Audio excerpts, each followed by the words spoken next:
प्रश्नोत्तर सत्संग माध्यम से आज का प्रश्न आया है संगम मेहता अहमदाबाद गुजरात से। उनका प्रश्न है कि महाराज, राम नाम जपने से जो है बोलते हैं धन संपत्ति सब कुछ मिलता है, रिद्धि सिद्धि मिल जाती है। आपकी वीडियो में भी कितने बार देखा और सब संतों से भी सुना। तो क्या इसी कलियुग में किसको ऐसे धन मिला है? ना जो पुराण शास्त्रों में खाली कथा आती उसी का ही बताने की कृपा करे। देखिए, पुराण शास्त्र में तो हजार कहानी है। ये सुग्रीव को जो है राज मिला, विभीषण को लंका मिला, ध्रुव को जो है 37,000 वर्ष की राज मिला और ध्रुव को मिला, सुदामा को जो है अपार संपत्ति दिए। ये सब जो है सत्य तेरा द्वापर ऐसे युग में अपढ़ा। ये घोर कलियुग में भी बहुत साधु संत भक्तों को जो है अपार धन मिला है। सबसे पहले श्री तुलसीदास जी महाराज, तुलसीदास जी महाराज जी को जो है ऐसे उनके भक्ति थी, जिसी देवता को स्मरण करते थे उनके पास में देवता उनको जो है मदद करते थे। खाली राम ही नहीं, राम जी, कभी हनुमान जी, कभी गंगा माता, कभी उनके जीवन कहानी में आता है कि एक जो है ब्राह्मण, मैं कितने बार बताया अपनी कथा में, 7 लड़की थी, उनका शादी करना था उनको, लेकिन पैसा नहीं था, गरीब था। तो तुलसीदास जी के पास गया, शायद इनके पास कुछ रास्ता मिले। तो जब उनसे पूछा 7 लड़की में शादी कैसे करूँ, तो तुलसीदास जी इस समय गंगा किनारे बैठे हुए थे। तुरंत कहा कि रुको, माता गंगा को जी तुलसीदास जी प्रार्थना किया। माता गंगा जी प्रकट होकर के एक पारस मणि एक दिया, इसको ब्राह्मणों को दे दो। पारस मणि का मतलब लोहा को छू लेने से वो सोना में बदल जाएगा। तो तुलसीदास जी जो है वो पारस मणि दे करके ब्राह्मणों को कहा, आप इसको ले जाओ, जो भी लोहा इकट्ठा करके उसको छुला दीजिए तो सोना हो जाएगा, फिर उसको बेच करके लड़कियों का शादी कराइए। जब शादी हो जाएगा फिर ला कर गंगा जी में आप वापस कर दीजिए। तो ब्राह्मण ले करके लोहा में छुला कर सोना बना दिया, लड़कियों का शादी किया, बढ़िया सब व्यवस्था कर दिया, अपने घर में किसी व्यवस्था कर दिया, फिर ला कर तुलसीदास जी को वापस कर दिया। तो ये जो पारस मणि मिल जाना, ये धन का भंडार है, ये कोई साधारण बात नहीं। अगर आजकल किसी को पारस मणि मिल जाएगी तो सोना ही सोना हो जाएगा पूरा देश में। तो ये तुलसीदास जी को प्राप्त था। ये तुलसीदास जी को ज़्यादा दिन का थोड़ी है, 300 वर्ष हुआ तुलसीदास जी। 1680 में उनका मृत्यु ही, यानी 70 से ले लीजिए, 18, 19, 20 चल रहा है। श्री राम। तो कहने का मतलब ये है कि हमारे तुलसीदास जी को भी धन अपार प्राप्त था। हमारे जो है नामदेव जी महाराष्ट्र के जो संत थे, उनको जो है इतना धन उनके पास था कि जब वो कभी कभी जो है भीमा नदी जो पंढरपुर में जा कर के वहाँ पर जो है स्नान करते थे, वहाँ पर कंकड़ पत्थर उठा देते थे, वो सब सोना चांदी पारसमणि बन के उनके हाथ में आते थे। अगर किसी गरीब उनके पास जाते थे तो वो खाली भीमा नदी से ही कंकड़ उठाते थे, तो वो सब सोना चांदी में बदल करके आ जाता था और जो है वो गरीबों को मदद करते थे। ये सब जो है बातें नामदेव जी के बारे में भी आता है। यहाँ पर जो है हमारे और जो है अयोध्या वृंदावन में ऐसे ऐसे संत हुए। जैसे पीपादास जी महाराज है, नरसिंह मेहता है। नरसिंह मेहता को ज़्यादा दिन नहीं हुआ, अभी 2-3 साल के अंदर है। गुजरात के नरसिंह मेहता, उनका भजन आप पढ़ते हैं। जब भाई भाभी ने घर से निकाल लिया, जाकर भगवान शंकर के शरण में गए, फिर जो है भगवान कृष्ण का उनकी कृपा हुई, भगवान कृष्ण भक्ति में आए। दर दराई से भटक रहे थे, तुरंत भगवान जो है, भगवान नारायण जो है, गोलकपति वैकुंठपति भगवान नारायण ने, गोलोक श्री कृष्ण कहो चाहे जो भी कहो, वो उद्धव को भेजे।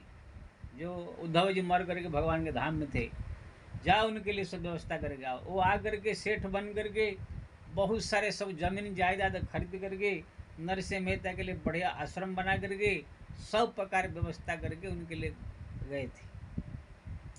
नरसिंह मेहता को 52 बार भगवान आकर दर्शन दिया। उनका लड़का का शादी, लड़की शादी, लड़की की छुछक दान, यानी जो भी कार्य होता था, कोई साधु संत महात्मा आ गए हैं, उनकी सेवा सब भगवान स्वयं आकर के सब करते थे, उनके धन संपत्ति खर्च करके। पीपादास जी महाराज संत की सेवा करते थे। एक दिन जो धन संपत्ति कुछ उनको नहीं मिला, तो अपने पत्नी को बाजार तक भेज दिया, जाओ ले आओ अपना शरीर बेच के।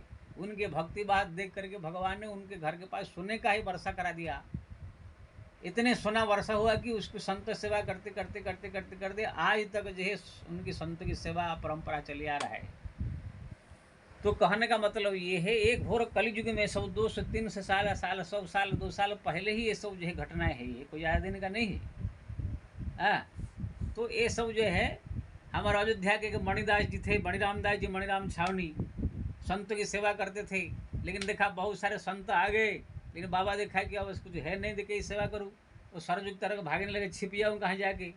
तो उधर से भगवान जो है ड्राइवर बन के ट्रक में सामान सब भर के बोले, वो मणिराम दास जी महाराज कहाँ जा रहे हैं?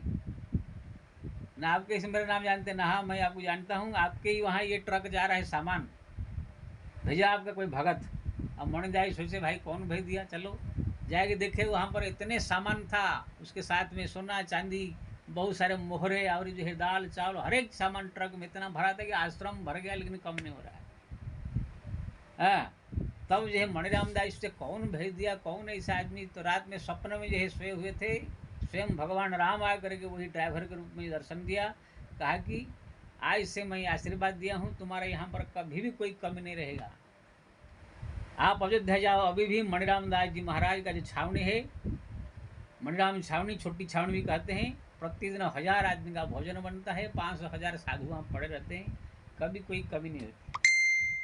तो कहने का मतलब ये है, ऐसे 1000 कहानियाँ हम आपको बता सकते हैं।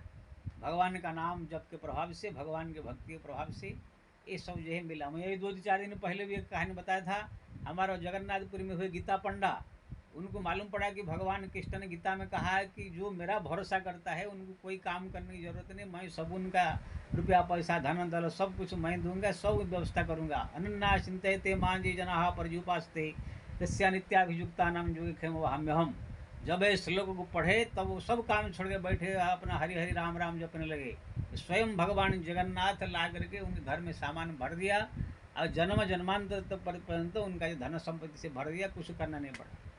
हमारे यूपी में मुल्कदास जी हुए, मुल्कदास जी के संत हुए, बोले कि ये सब राम राम करने से क्या होगा?